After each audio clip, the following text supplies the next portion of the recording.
Olá, meus amigos, minhas amigas, meus irmãos, minhas irmãs.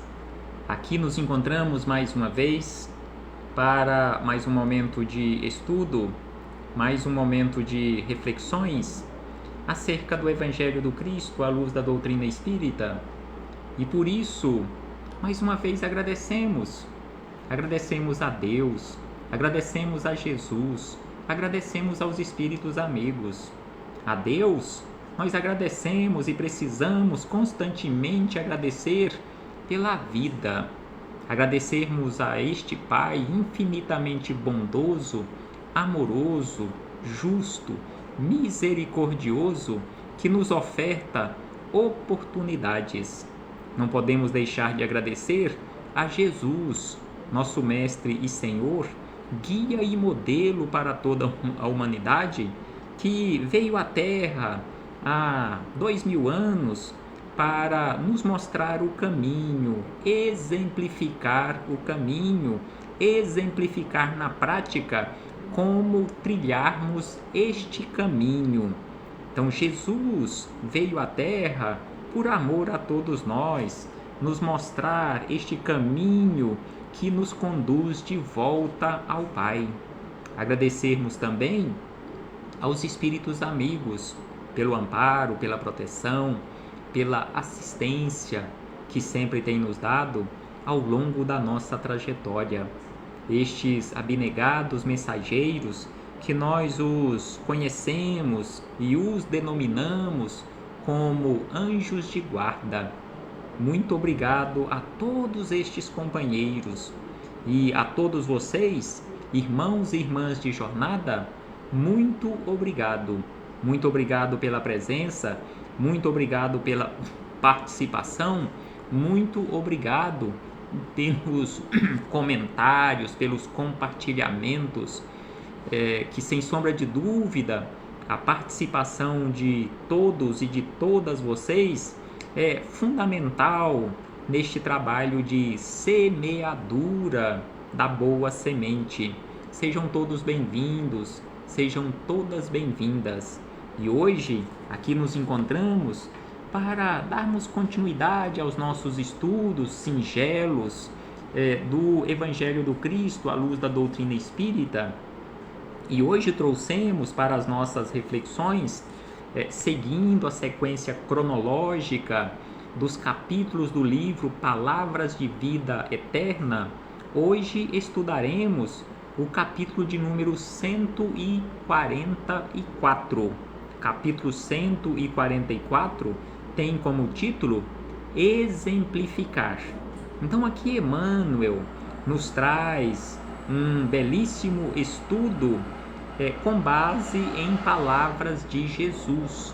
Quando Jesus, conforme anotou o evangelista Lucas, no capítulo 7, versículo número 22, Jesus nos orienta a realizarmos o trabalho da semeadura. Ide e anunciai, ide e semeai, ide e pregai o Evangelho, ide exemplificai o Evangelho na prática, no dia a dia, na nossa caminhada. Mas antes de começarmos aqui estas reflexões, com Jesus de Nazaré, com Emmanuel, com Chico Xavier, com os espíritos amigos, faremos mais uma vez leitura do livro Vigiai e Orai, o capítulo número 68, que tem como título Um Pouco Mais.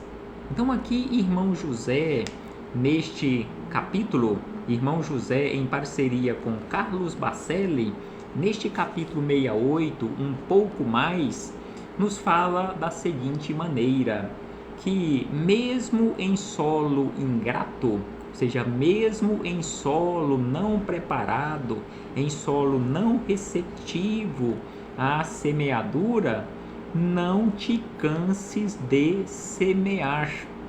Então aqui, irmão José faz uma referência direta a parábola do semeador, em que Jesus em uma belíssima narrativa, nos contou a história de um semeador. Ele diz, Jesus, que o semeador saiu a semear. Então Jesus fala que ele saiu a semear e que parte dessa semente que ele saiu semeando caiu em terreno à beira do caminho, outra parte dessa semente caiu em terreno pedregoso, outra parte desta semente caiu em terreno cheio de espinhos e outra parte desta semente caiu em terra boa, em terra preparada, em terra fértil, uma terra preparada para receber a semente. No entanto, Jesus, quando nos fala que o semeador saiu a semear, ele não nos fala que o semeador tenha escolhido o terreno para semear. Ele saiu a semear e a semente foi caindo em diversos terrenos.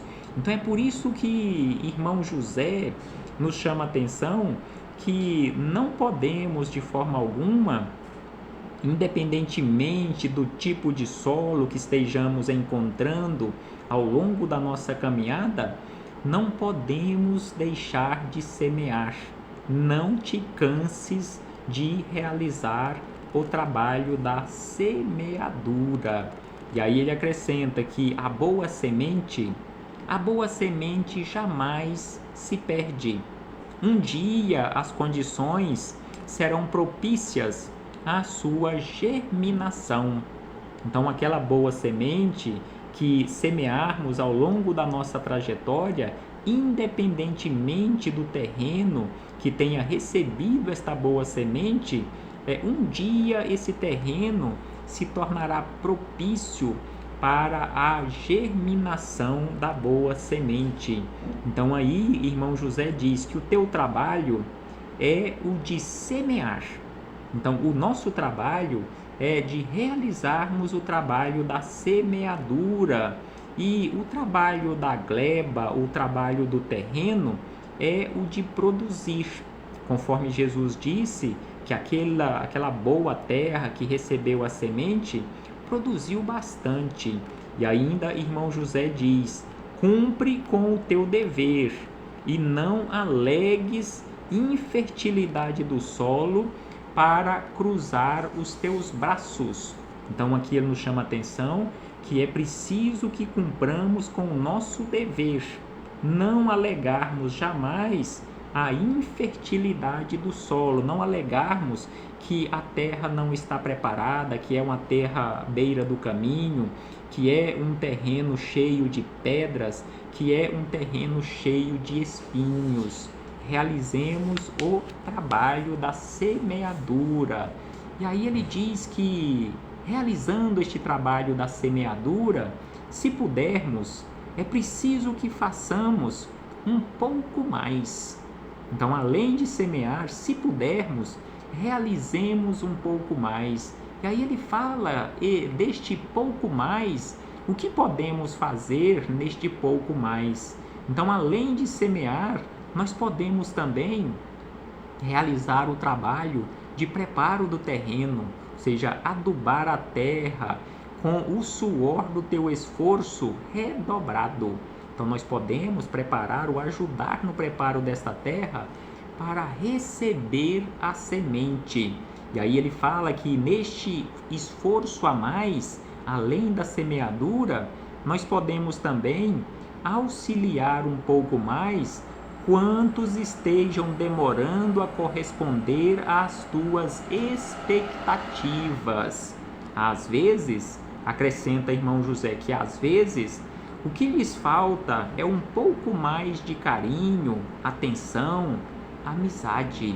E aí irmão José encerra que até mesmo as plantas ficam mais viçosas quando recebem um pouco mais de calor do sol.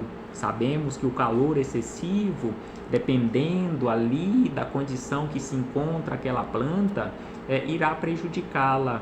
Mas se a planta está com uma quantidade de terra adequada, está num terreno adequado, o sol, o calor do sol é necessário para a sua vida, para a nossa vida. Então aqui, irmão José encerra estas reflexões nos deixando esta lição de realizarmos um pouco mais, realizarmos o trabalho da semeadura e um pouco mais, preparando os terrenos espinhosos, os terrenos cheios de pedras, aquela terra batida da beira do caminho, para que estes terrenos se tornem propícios para a germinação da boa semente. E aí, fechamos este parêntese para começarmos o capítulo 144, Palavras de Vida Eterna, Emmanuel e Chico Xavier, onde Emmanuel pega como referência, buscou como referência, como falamos no início, palavras de Jesus, anotações do evangelista Lucas, no capítulo 7, versículo 22, onde Lucas anotou que Jesus, respondendo, então disse: Ide e anunciai, ide e semeai, ide e exemplificai, ide e trabalhai na seara. Então aqui Emmanuel vem para nos auxiliar, explicando de uma forma mais ampla e profunda estas palavras de Jesus. Então Emmanuel diz da seguinte maneira, que através de todas as nações o homem levanta realizações notáveis, nas quais não se lhe exalta o egoísmo inteligente. Em toda parte, diz Emmanuel, que em toda parte repontam obras pomposas, obras suntuosas, solicitando moderação e corrigenda, para que o abuso de poucos não agrave as aflições e as necessidades de muitos.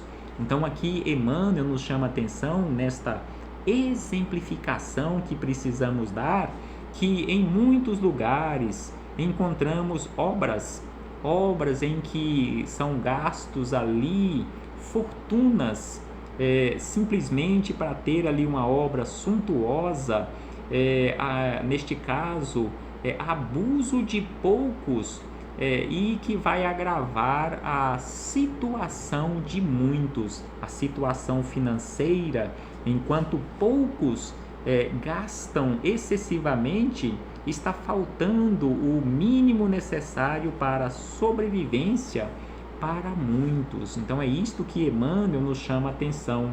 Entretanto, diz Emmanuel, porque o raciocínio rogue confrontações claras para estudos corretos, reconheçamos o realce, conquanto vazio e por vezes ruinoso, de semelhantes cometimentos. Ninguém nega o encanto do edifício caprichosamente construído para festas inúteis, embora não se lhe possa louvar o destino.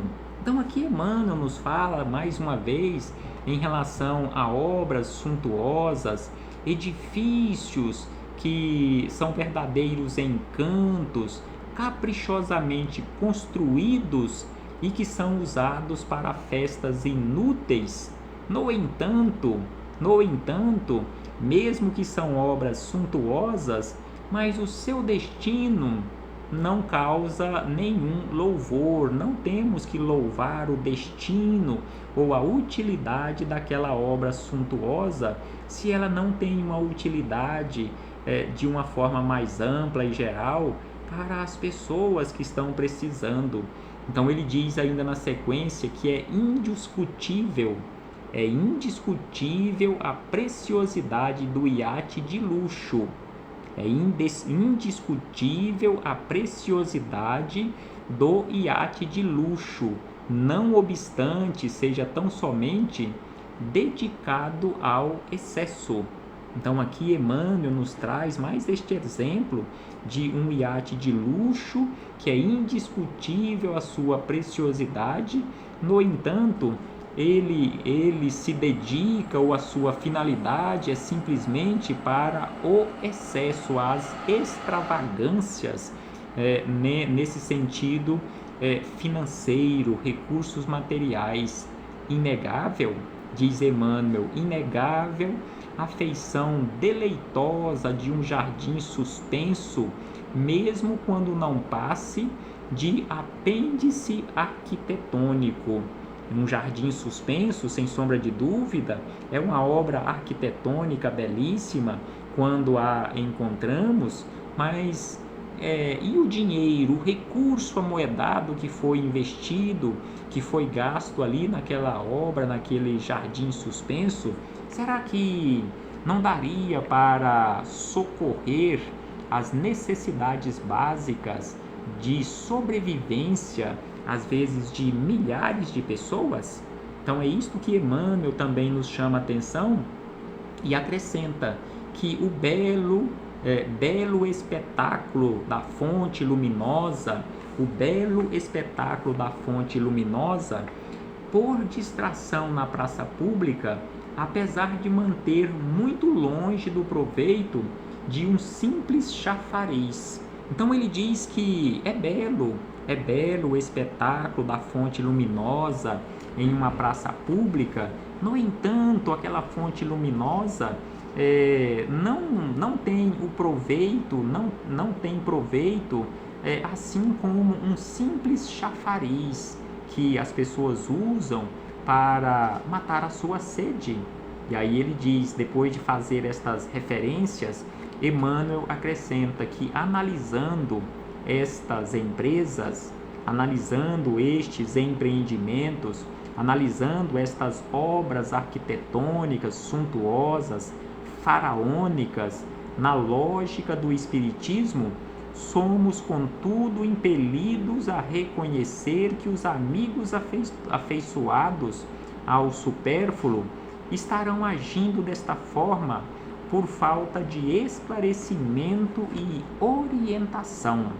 Então aqui ele nos chama a atenção, e por isso o título do capítulo, exemplificar, ou seja, ensinar aos outros, porque conforme ele diz que nestes exemplos que ele citou em relação a obras suntuosas, gastos de recursos desnecessários, que em muitas situações estes nossos irmãos que se comportam desse jeito, eles se comportam por falta de esclarecimento e orientação.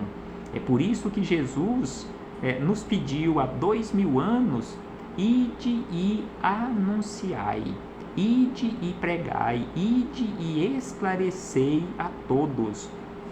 E aí Emmanuel segue dizendo que a experiência terrestre, na atualidade, não desconhece que é preciso ensinar. É preciso ensinar aos homens a arte de alimentar e vestir, conversar e conviver, a fim de que haja saúde, euforia, compreensão e harmonia na humanidade. Então ele nos chama a atenção que a experiência atual na Terra, sem sombra de dúvida, na atualidade, não desconhece que é preciso ensinar a todas as criaturas o bom hábito da alimentação, ou hábito da alimentação saudável, o vestir com decência, com qualidade, sem extravagância, conversar e conviver, a fim de que tenhamos saúde, a fim que tenhamos ou alcancemos a compreensão e a harmonia na humanidade. Disse Jesus em várias ocasiões aos seus seguidores: ide e pregai, ide e anunciai. E aí Emmanuel encerra dizendo que nada justo assim reprovar sem consideração os companheiros que ainda se encontram involuntariamente distantes das realidades do espírito, onde o desperdício apareça por flagelo da ignorância. Então ele fala que nada é justo, não é justo nós reprovarmos sem consideração os companheiros que ainda não receberam o esclarecimento. Se eles estão agindo daquela forma por pura ignorância, não é justo reprovar aquele comportamento equivocado. O que precisamos é orientar a todos. O que precisamos é receber a orientação de que todos nós precisamos, porque onde o desperdício apareça por flagelo da ignorância, iniciemos a construção da verdade pelo exemplo. Então, onde o desperdício apareça por flagelo da ignorância, ou seja, existe o desperdício por ignorância das pessoas, iniciemos a construção da verdade pelo exemplo da sobriedade, na certeza de que em toda tarefa de educação, exemplificar é explicar. Então aqui Emmanuel encerra de uma forma fabulosa, nos esclarecendo que em todas as construções da verdade, pelo exemplo da sobriedade, a tarefa de educação, na tarefa de educação, exemplificar é explicar. É explicar às outras criaturas que ainda se encontram nas trevas da ignorância como se comportar de forma mais adequada. Pensemos nisto, meus irmãos e irmãs, e exemplifiquemos, expliquemos na prática estes ensinamentos de Jesus. Ide e anunciai, ide e pregai, ide e semeai a boa semente. Um abraço fraternal a todos e a todas e até breve, até muito breve, quando pretendemos aqui voltar a nos reunir para darmos continuidade a este trabalho de exemplificação, este trabalho de semeadura, que não é para vocês, mas, sem sombra de dúvida, é para todos nós. Um abraço fraternal a todos e a todas. Jesus conosco sempre.